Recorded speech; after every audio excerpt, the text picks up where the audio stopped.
Hey guys, make sure you stay until the end. We'll explain about common mistake people make when replacing fuses and relays that can end up you spending quite a bit of money on diagnostics tools, parts that you may not need. Make sure you stay until the end.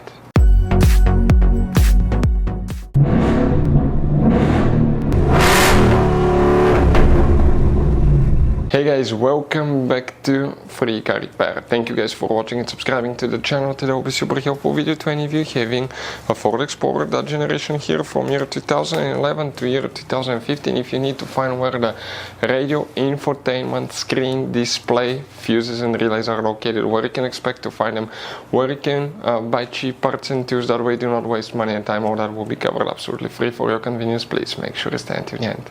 So before we start, let us tell you guys a little bit about us. Every single car we get here at the garage, we try to make at least 200 to 300 free repair videos. We take them completely apart. We show you how to fix engines, transmissions, engine lights, transmission lights, fuses, relays. Why we do all that, guys? Because our mission in the shop is to save you as much money as we can. All we need in return, please subscribe to the channel, like the video, that way we can keep making these free videos.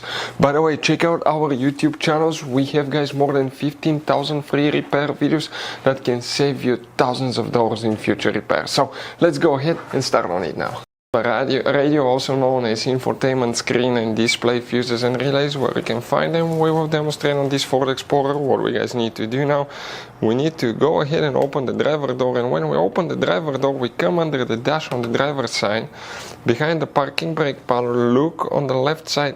Up in the dash, you will see one black cover like this one. Press these two tabs together and remove that black cover. Behind it is the main interior fuse box. Before we continue, let's explain quickly why it's always a good idea to test fuses and relays.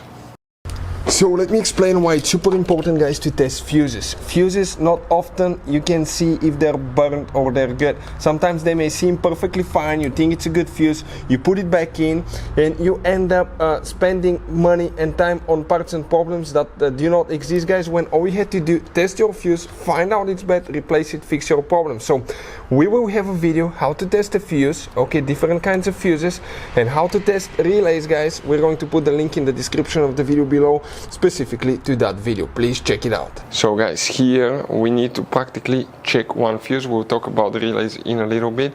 Let's zoom in. Even if you have a missing fuse, you count the spot, but that's fuse 1, 2, 3, 4, 5, 6, 7, 8, 9.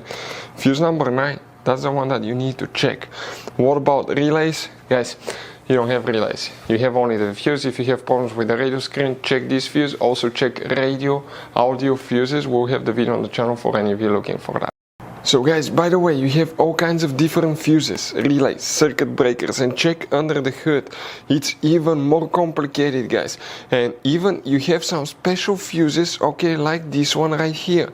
One time we needed a replacement fuse, we couldn't get one, and we were stuck in the middle of nowhere because of that. We'll recommend to buy some, put them in the glove box for a peace of mind. We'll share the link in the description of the video below for your convenience, where you can get them at a good price, quick shipping, that way you do not waste money and time.